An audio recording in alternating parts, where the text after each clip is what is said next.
Hello friends, आप सभी का मेरे चैनल बसंत भारद्वाज में स्वागत है। आज से हम कंप्यूटर का एक नया सीरीज शुरू करने जा रहा हूं, जो कि कॉम्पिटिटिव और गवर्नमेंट एग्जाम्स के लिए रामबाण साबित हो सकता है। मुख्य रूप से कंप्यूटर का 10 से 15 चैप्टर जो कि कंप्यूटर का बेसिक है उसको कवर करूंगा। अब आपको करना यह है कि वीडियो का जो भी मुख्य इम्पोर्टेंट पॉइंट है उसे आप नोट डाउन करते चलिए और वीडियो को ध्यानपूर्वक देखिए।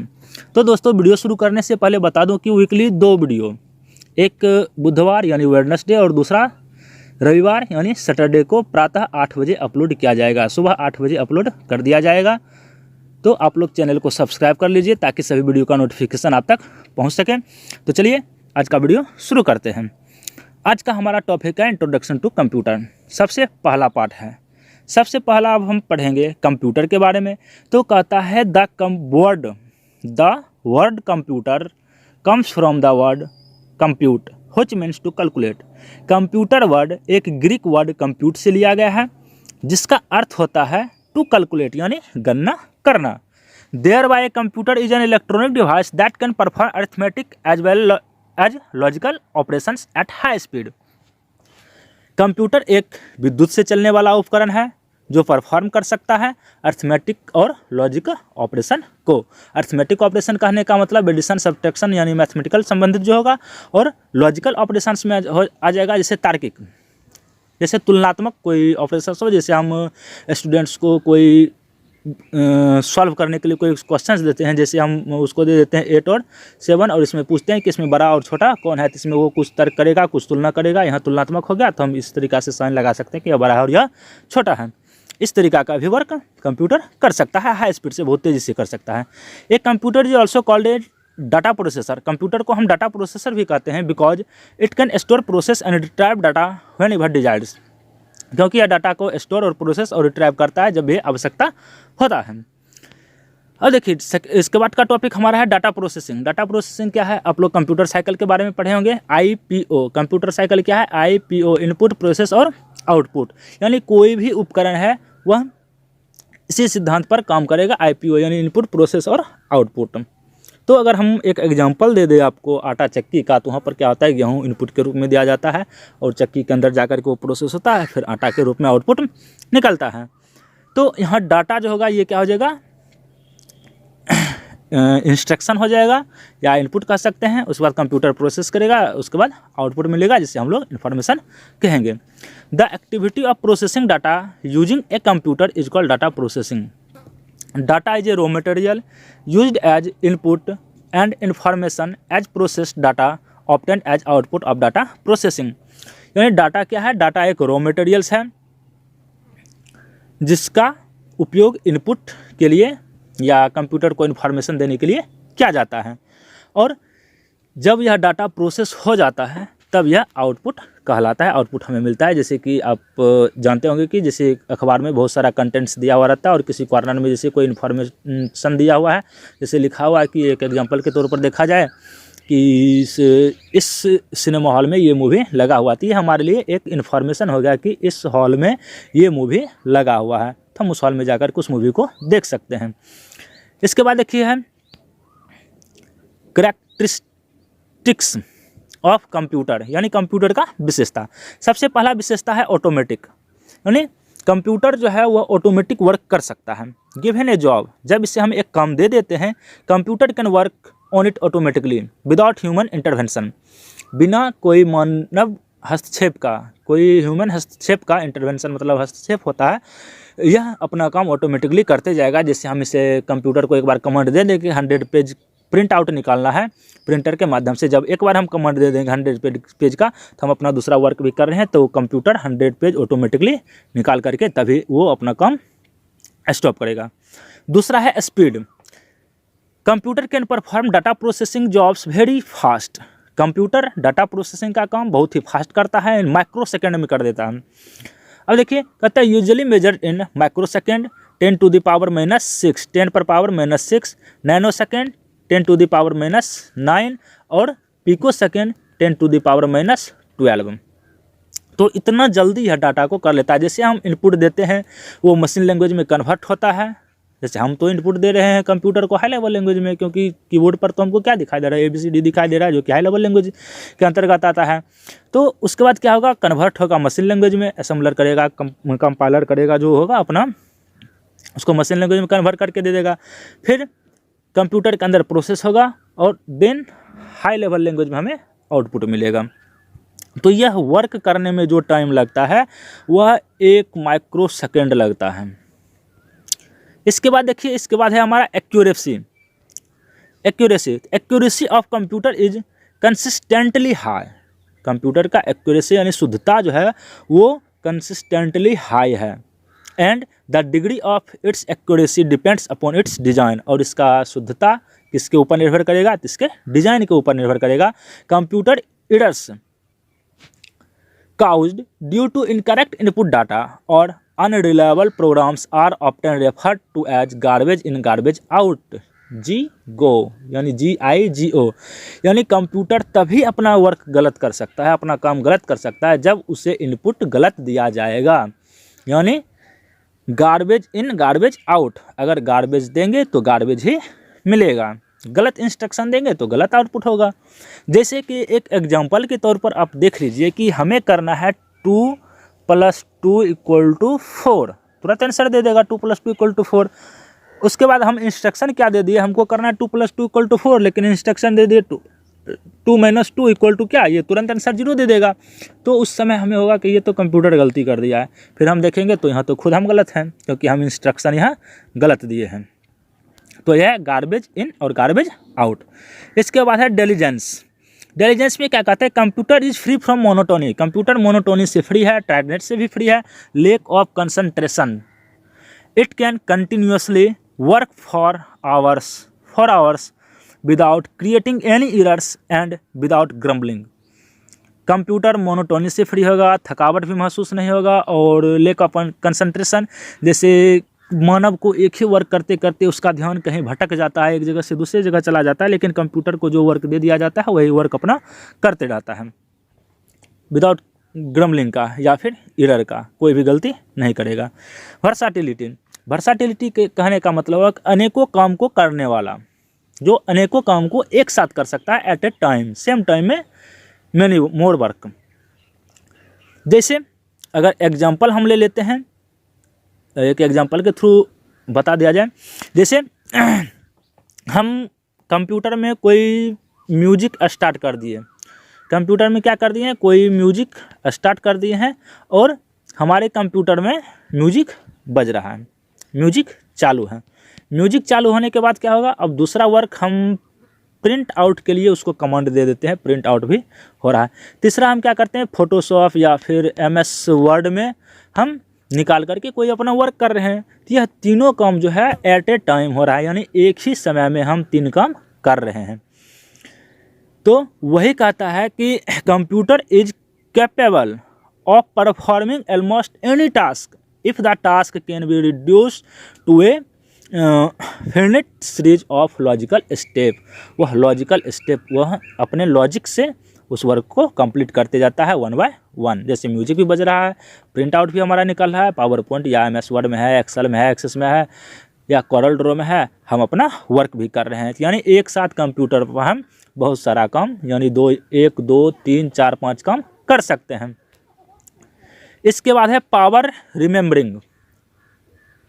Computer can store and recall any amount of information.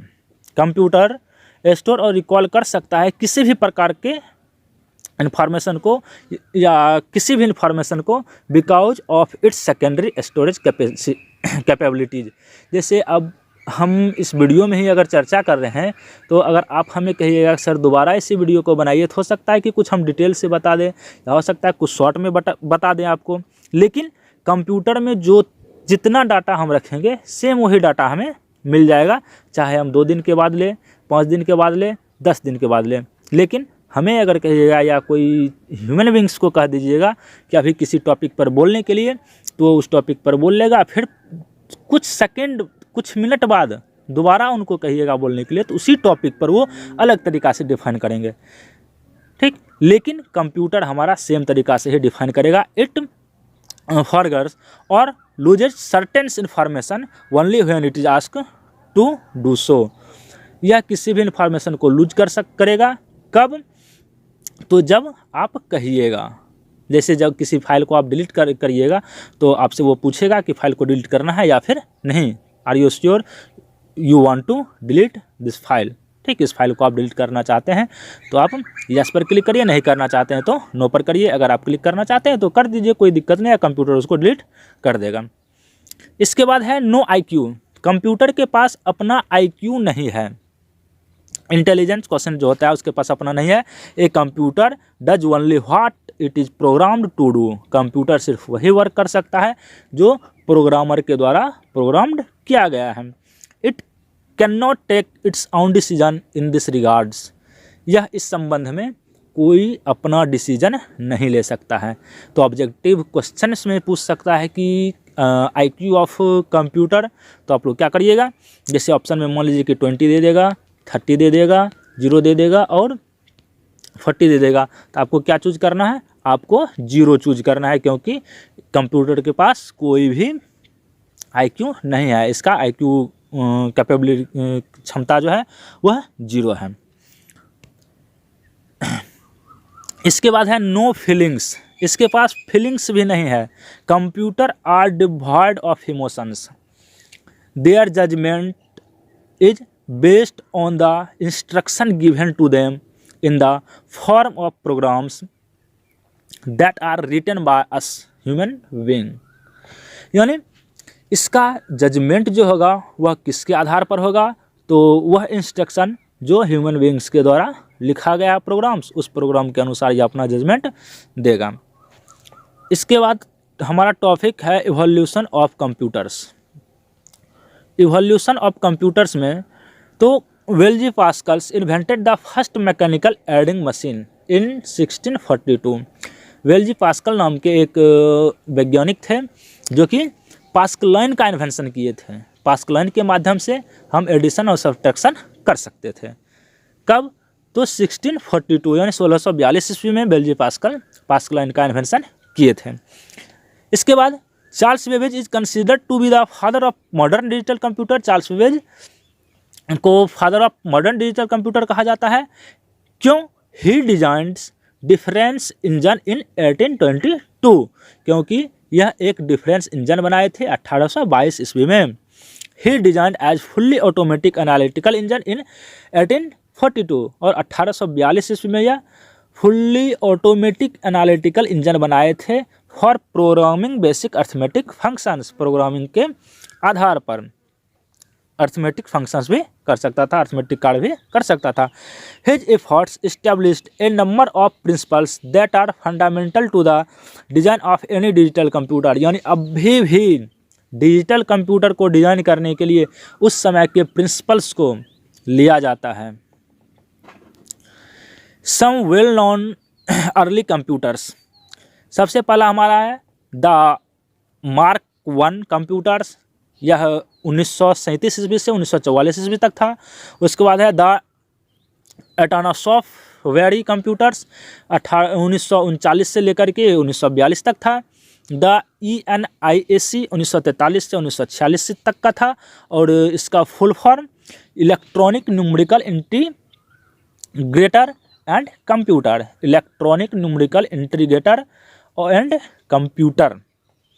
चौथा हमारा है द EDVAC। यह 1946 से 1952 तक के बीच का था। इलेक्ट्रॉनिक डिस्क्रीट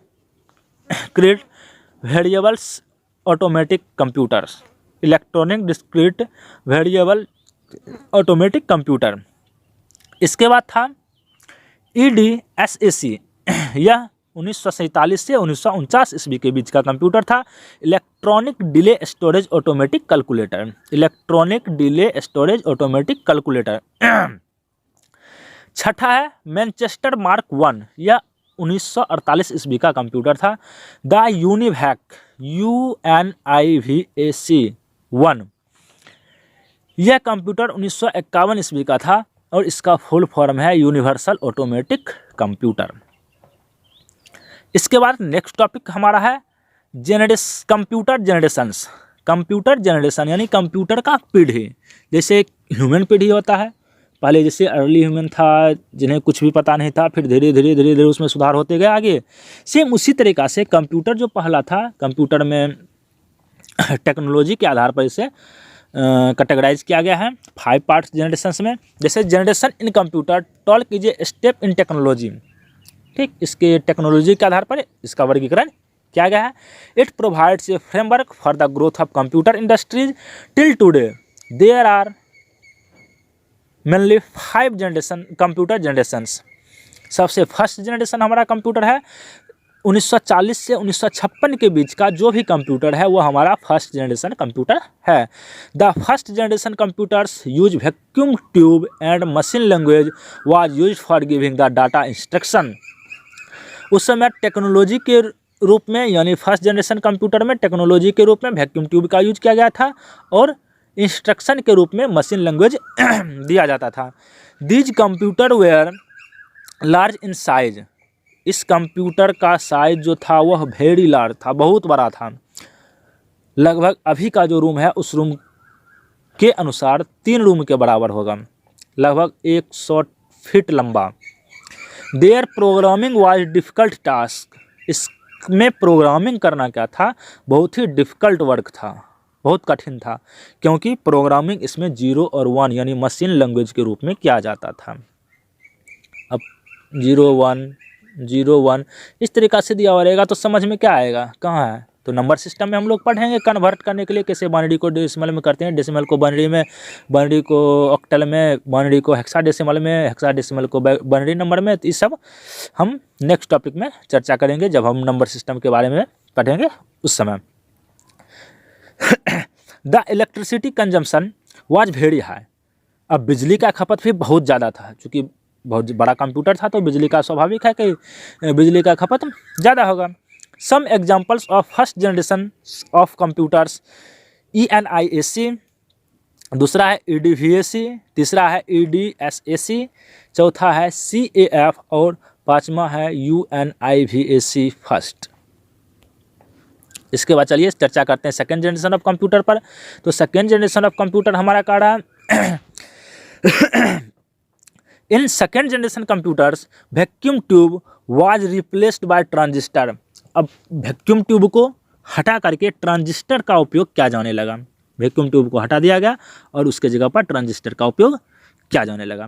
तो वैक्यूम ट्यूब क्या था, साइज में बहुत बड़ा होता था प्रोसेसर, और ट्रांजिस्टर साइज में बहुत छोटा, जिससे मान लीजिए कि ये चौड़ा सा है और इसमें 2 वायर टाइप का निकला हुआ रहता था, तो यह बहुत साइज में छोटा होगा और वैक्यूम ट्यूब बहुत ही बड़ा साइज में रहता था।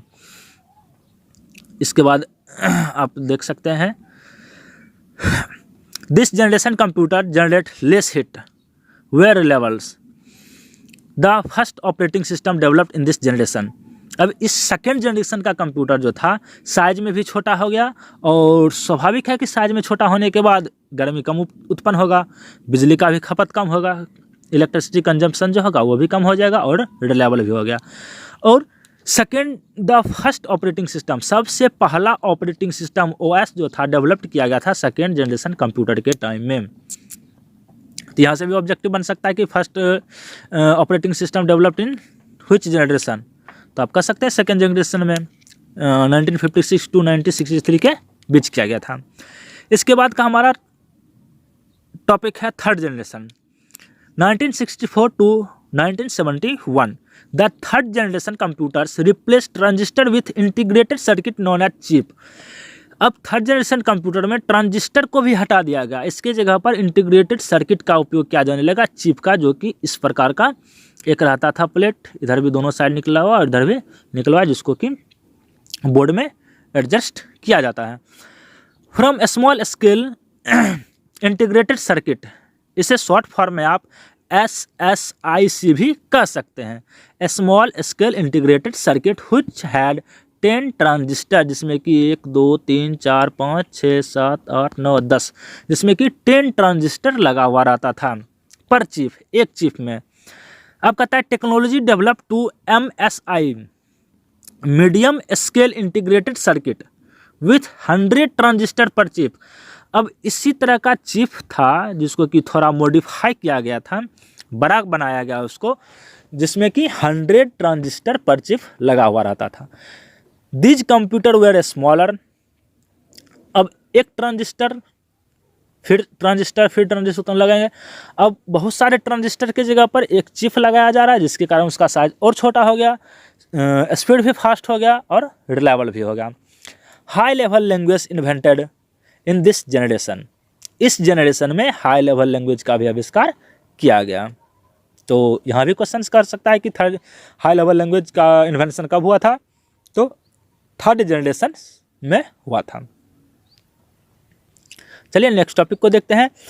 The fourth generation 1975 to 1989। LSI large scale integration, VLSI very large scale integration were used in this generation. As a result micro processor come into existence. अब इसका रिजल्ट क्या आया, तो माइक्रो प्रोसेसर इस जनरेशन में आ गया। The computer using this technology known to be micro computer. और जिस कंप्यूटर में इस टेक्नोलॉजी का उपयोग क्या जाने लगा, वह कंप्यूटर माइक्रो कंप्यूटर के नाम से जाना जाता है। माइक्रो प्रोसेसर जिसमें यूज किया गया वह माइक्रो कंप्यूटर के नाम से जाना जाता है। High capacity hard disk were invented. Hard disk जो है हाई कैपेसिटी का बन गया। There is a great development of data communication, जो कि बहुत ही बड़ा डेवलपमेंट था डाटा कम्युनिकेशन के लिए, यानी डाटा शेयर करने के लिए एक जगह से दूसरी जगह भी ले जा सकते थे हार्ड डिस्क के माध्यम से बहुत ज़्यादा मात्रा में डाटा को। The fifth generation present and beyond. अभी और भविष्य के लिए जो अभी चल रहा है, जो आगे हमारा आएगा कंप्यूटर, वो सभी कंप्यूटर अभी फिफ्थ जनरेशन के अंदर ही आएगा। Fifth generation computing device based on artificial intelligence. उसमें क्या है, आर्टिफिशियल इंटेलिजेंस के आधार पर है। Are still in development, so there are some application such as voice recognisation that are being used today. जैसे कि आज वॉइस रिकॉग्नाइजेशन यानी हमारे आवाज़ से ही इनपुट ले लेता है, या जैसे मान लीजिए कि आप गूगल को ओपन करते हैं या फिर यूट्यूब को ओपन करते हैं, तो वहाँ क्या होता है, वॉइस रिकॉग्नाइजेशन दिया हो रहता है कि आप बोलते हैं और वो रिजल्ट आपके सामने आ जाता है। The use of parallel processing and super conductor is helping to make artificial intelligence a reality.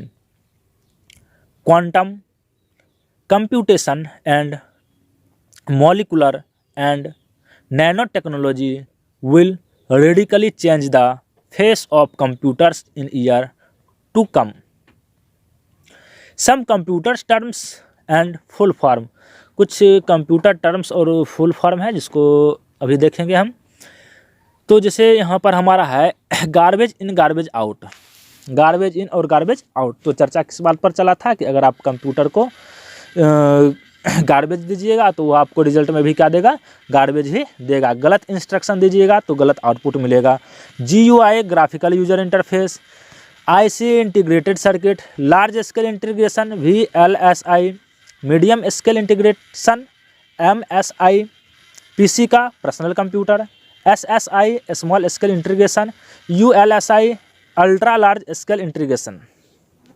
तो यह फुल फॉर्म भी आपके लिए महत्वपूर्ण होगा। इसके बाद सब्सक्राइब मी ऑन यूट्यूब, आप हमें यूट्यूब पर भी सब्सक्राइब कर लें। Join me on Telegram for PDF। इस वीडियो के PDF के लिए आप हमें टेलीग्राम पर भी ज्वाइन कर सकते हैं। https://t.me बसंत भारद्वाज स्क्वाड ज्वाइन कर सकते हैं। आप हमें ईमेल भी कर सकते हैं basant8409@gmail.com पर, और आप हमें व्हाट्सएप पर भी जुड़ सकते हैं हमसे। तो दोस्तों, आप इस सीरीज़ के दूसरे वीडियो के साथ भी बने रहें, और आप कमेंट में बता सकते हैं कि वीडियो में और क्या इम्प्रूवमेंट करना होगा हमें। तो दोस्तों, आशा करता हूं कि आप लोगों के लिए यह वीडियो हेल्पफुल होगा, और आप लोग वीडियो को लाइक कर लें, अपने दोस्तों के साथ शेयर कर लें ताकि उन्हें भी इस वीडियो का फ़ायदा मिल सके। तो चलिए फिर मिलते हैं नेक्स्ट वीडियो में इस वीडियो के पार्ट 2 के साथ। तब तक के लिए जय Hind, have a nice day, thanks for watching, thank you.